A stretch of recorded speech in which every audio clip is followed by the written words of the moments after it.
जनूबी कोरिया जो एशिया की चौथी सबसे बड़ी मईशत है और एक तरक्की याफ्ता मुल्क है, लेकिन कल रात को उसके शहरियों ने इंतहाई हैरानकुन हालात का सामना किया। कल रात को पहले जनूबी कोरिया के सदर यून सुक योल ने अपने एक गैर मामूली खिताब में मुल्क में मार्शल लॉ नाफिज करने का ऐलान कर दिया और फौज को मुल्क के इख्तियारात सौंप दिए। मगर अवाम की मज़ाहमत और पार्लियामेंटेरियंस ने इस अमल को सिर्फ 6 घंटों बाद ही वापस करवा दिया और अब मार्शल लॉ नाफिज करने वाले सदर यून खुद मुआखजे की जद में हैं और उनकी अपनी जमात तक उनके खिलाफ खड़ी हो गई है। कल रात को जनूबी कोरिया में उस वक्त एक ड्रामाई पेशरफ सामने आई जब जनूबी कोरिया के दाएं बाजू से ताल्लुक रखने वाले सदर यून ने अचानक खिताब करते हुए अपोजिशन की सरगर्मियों को रियासत मुखालिफ करार दे दिया और कहा कि वो ऐसी सरगर्मियों को कुचलने के लिए मुल्क में मार्शल लॉ नाफिज कर रहे हैं। उन्होंने साथ ही अपोजिशन पर शुमाली कोरिया के हामी होने का इल्ज़ाम भी लगा दिया। सदर के इस ऐलान के बाद मुल्क में अफरा तफरी की सूरत हाल पैदा हो गई, मगर इस सारी सूरत हाल में अपोजिशन जमात और मुल्क की आवाम ने क्या किया वो इंतहाई अहम है। BBC की रिपोर्ट के मुताबिक सदर के ऐलान के बाद फौज को इख्तियारात सौंप दिए गए। फौज और पुलिस समेत दीगर कानून नाफिज करने वाले इदारों के अहलकार जनूबी कोरिया की कौमी असम्बली की इमारत के बाहर तैनात कर दिए गए, जिसकी छत पर हेलीकॉप्टरों के उतरते हुए भी देखा गया। मकामी मीडिया ने दिखाया कि मुसल्लाह फौजी अहलकार मास्क पहनकर असेंबली की इमारत में दाखिल हो गए तो असेंबली के अमले ने आग बुझाने वाले आलात की मदद से उन फौजी अहलकारों को रोकने की कोशिश की और उन्हें पीछे धकेल दिया। रात तकरीबन 11 बजे फौज ने मुजाहिरीन, पार्लियामेंटेरियंस और सियासी गिरोहों की हरकत पर पाबंदी लगा दी और मीडिया को हुकूमती कंट्रोल में लेने का हुक्म जारी कर दिया। लेकिन जनूबी कोरिया के सियासतदानों ने फौरी तौर पर सदर के ऐलान को गैर कानूनी और गैर आइनी करार दे दिया। खुद सदर की अपनी सियासी जमात कंजर्वेटिव पार्टी के सरबरा ने भी इस अमल को गलत करार दे दिया। मुल्क की सबसे बड़ी अपोजिशन जमात डेमोक्रेटिक पार्टी के सरबरा ली जे म्योंग ने अरकान असेंबली को पार्लियामान पहुंचने की दरख्वास्त की ताकि मार्शल लॉ के खिलाफ वोट डाला जाए और उन्होंने आम शहरियों से भी इल्तजा की कि वो पार्लियामेंट पहुंचकर एहतजाज करें। उन्होंने कहा कि टैंक, बख्तरबंद गाड़ियों और बंदूकों से लेस फौजी मुल्क पर हुकूमत करेंगे, इसलिए मेरे हमवतनों कौमी असेंबली पहुंचो। उनके पैगाम पर हज़ारों लोग पार्लियामेंट पहुंच गए, जहां मुसल्लह अफवाज पहले ही पहरा दे रही थी और मकामी मीडिया ने पार्लियामेंट के दरवाजे पर पुलिस और मुजाहिरीन के दरमियान होने वाली चंद झड़पें भी दिखाईं। ताहम फौज की मौजूदगी के बावजूद तनाव तशद्दुद में नहीं बदला। अरकान असेंबली रुकावटों के बावजूद अंदर जाने में कामयाब हो गए और रात के तकरीबन 1 बजे 300 में से 190 अरकान असेंबली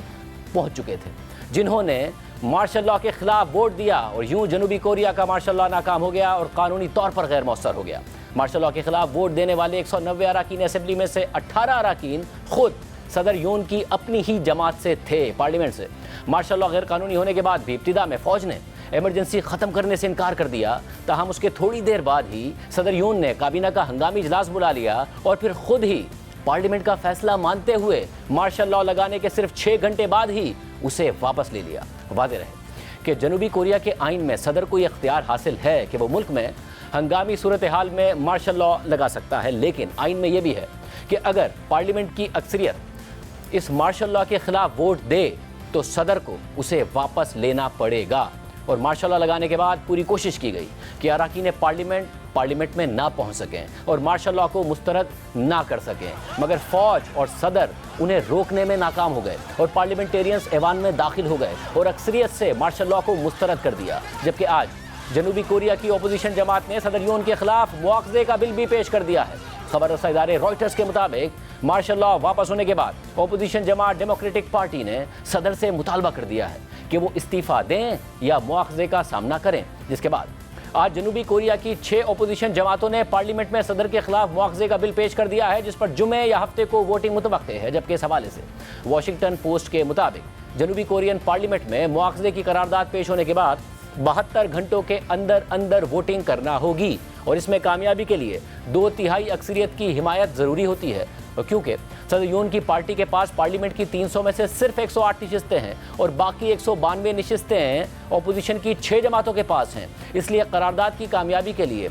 अपोजिशन को कम अज़ कम 8 हुकूमती अरकान की हिमायत दरकार होगी और अगर कौमी असम्बली मुआवजे की करारदाद मंजूर करती है तो फिर ये मामला 9 रुकनी आईनी अदालत में जाएगा और वहाँ भी मुआवजे की तस्दीक के लिए 2/3 अक्सरियत की ज़रूरत होगी। इस सारी कार्रवाई में ताख़ीर हो सकती है क्योंकि अदालत में इस वक्त सिर्फ 6 जजेस मौजूद हैं, जबकि इस तरह के किसी भी मुकदमे में कम अज़ कम 7 जजेस के ज़रिए जायज़ा लिया जाना ज़रूरी है। और इसी वजह से अदालत को फैसला करने में महीनों लग सकते हैं।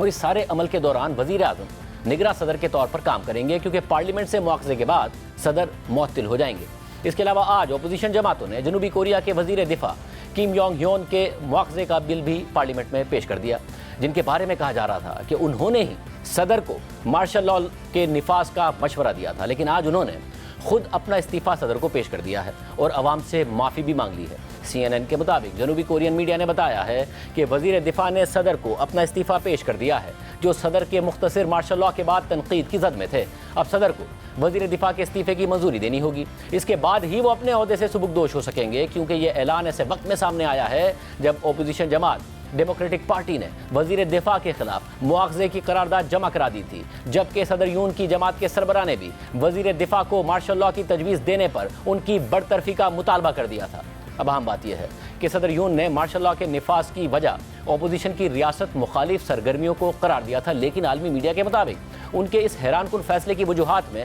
उनकी गिरती हुई मकबूलियत और हाल ही में इंतखाबात में अपोजिशन की कामयाबी शामिल है। BBC के मुताबिक सदर यून मई 2022 में बरसरे इख्तिदार आए थे और उन्हें सख्त गिर कदामत पसंद समझा जाता है। ताहम अप्रैल में अपोजिशन की इंतखाबात में कामयाबी के बाद से उनकी सदारत कमज़ोर हो चुकी थी। हुकूमत अपनी मर्जी से कानून साजी करने में नाकाम रही, क्योंकि असेंबली में अपोजिशन की अक्सरियत हो गई थी। मगर जब अपोजिशन ने कानून साजी के लिए बिल मंजूर किए तो सदर लिबरल अपोजिशन की जानिब से मंजूर करदा बिलों को वीटो की ताकत से रद्द करते रहे। यानी कि ना तो सदर की अपनी पार्टी के लिए कोई कानून साजी हो पा रही थी, और जो अपोजिशन कानून साजी कर रही थी सदर उसे वीटो कर रहे थे। और इस सब के बाद सदर की अवामी हिमायत में नुमायां कमी आई, जो महज 17% के करीब पहुंच गई।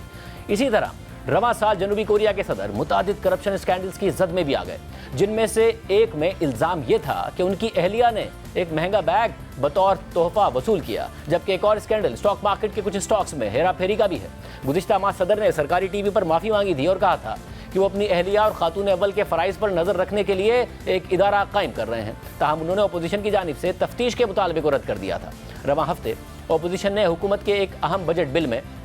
कटौती की तजवीज़ दी थी और साथ ही काबीना अराकीन के मुआवजे की भी कोशिश की थी, जबकि मार्शल लॉ की कोशिश नाकाम होने के बावजूद आज भी जनूबी कोरिया के दारुल हुकूमत में मुजाहरे हुए, जिनमें हज़ारों अफराद ने सदर से इस्तीफे का मुतालबा किया है। CNN के मुताबिक मार्शल लॉ की नाकामी के बाद आज सैकड़ों मुजाहिरीन सियोल की सड़कों पर सदर को गिरफ्तार करने का मुतालबा कर रहे थे। ये एहतजाज जनूबी कोरिया के सबसे बड़े यूनियन ग्रुप के ऐलान पर हुआ है, जिन्होंने कहा है कि उनके अराकीन उस वक्त तक हड़ताल पर रहेंगे जब तक सदर इस्तीफा नहीं दे देते हैं। वाज़ेह रहे कि यह पहली बार नहीं है कि जनूबी कोरिया में मार्शल लॉ नाफिज हुआ। 1948 से लेकर 1979 तक जनूबी कोरिया में मुतादिद बार मार्शल लॉ लग चुका है, लेकिन आखिरी बार मार्शल लॉ 1980 की बगावत के बाद लगा था और अब तकरीबन 4 दहाइयों के बाद ये पहला मौका है कि यह अमल दोहराया गया हो। अमरीकी अखबार न्यूयॉर्क टाइम्स की रिपोर्ट के मुताबिक 1948 में जनूबी कोरिया के क़याम के बाद से मुल्क में कई सदूर ने मार्शल लॉ लगाया है, लेकिन उनमें सबसे मशहूर मार्शल लॉ 1979 में सदर पार्क चंग ही के कत्ल के बाद सामने आया,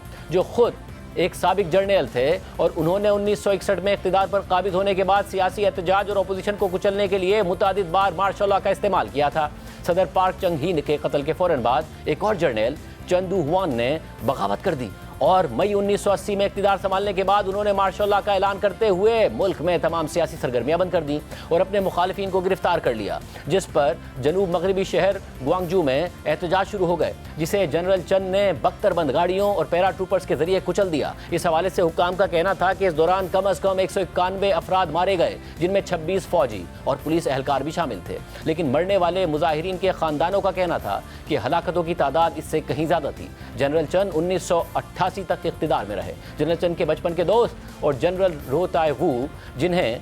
1980 की बगावत में भी जनरल चंद का साथ दिया था, वो 1988 में बराह रास्त सदर मुंतखब हो गए। लेकिन 1996 में दोनों के खिलाफ 1980 की बगावत और खून रेजी का मुकदमा चलाया गया और उन्हें सज़ा हुई, लेकिन फिर उस वक्त के सदर किम यांग साम ने मुल्क को यकजा करने के इक़दाम के तौर पर दोनों को मुआफ़ कर दिया था। 4 दहाइयों के इस तवील अरसे के बाद कल एक बार फिर जनूबी कोरिया में मार्शल लॉ लगाने की कोशिश की गई, मगर अपोजिशन और अवाम ने इसे चंद घंटों में ही नाकाम बना दिया।